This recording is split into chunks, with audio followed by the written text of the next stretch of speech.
kumustahin naman natin ang sitwasyon sa Ninoy Aquino International Airport o NAIA.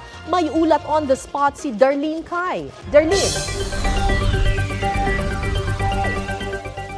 Walang humpay yung pagdating ng mga pasahero dito sa NAIA Terminal 3 pero inasahan naman na raw yan ng parehong pamunuan pati mismong mga pasahero na daragsa nga yung mga babiyahe rito dahil sa Semana Santa. Kaya katulad na nakikita nyo dito ay walang humpay yung pagdating ng mga pasahero. Kaya kung minsan ay nagkakaroon talaga ng pila sa mga entrance gates papasok ng terminal, bumabagay na rin yung daloy ng trapiko sa labas ng departure area. Pero umuusad naman yung pila at may mga security personnel din nagbabantay dito para mahigpit na ipatupad sa mga sasakyan yung 3-minute rule sa pagbababa ng mga pasahero at bagahe.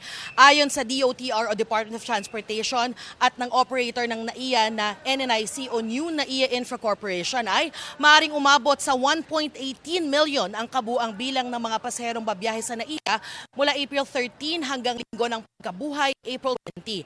Maaari raw umabot sa 157,000 kada araw ang mga pasahero rito, kaya nagdagdag na ng personnel sa check-in counters at security personnel sa loob at labas ng paliparan. Sabi ng NNIC, kung ikukumpara sa Semana Santa 2024 ay mas mataas ng halos 15% ang bilang ng mga pasahero ngayong taon.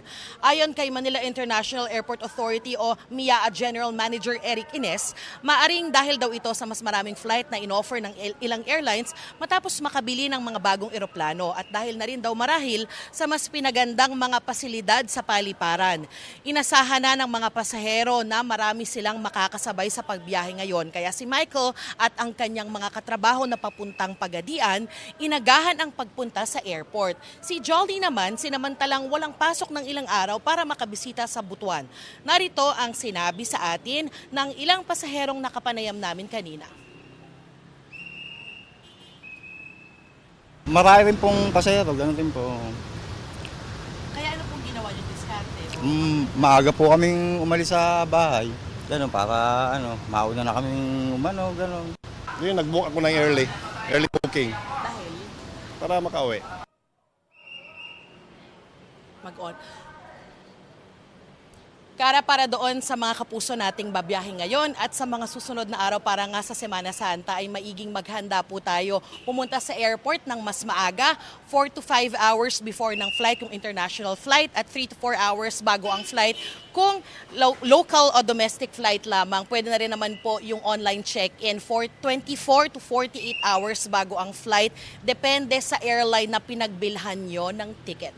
Yan ang latest mula dito sa NAIA Terminal 3. Balik sa'yo, Kara. Maraming salamat, Darlene Kai.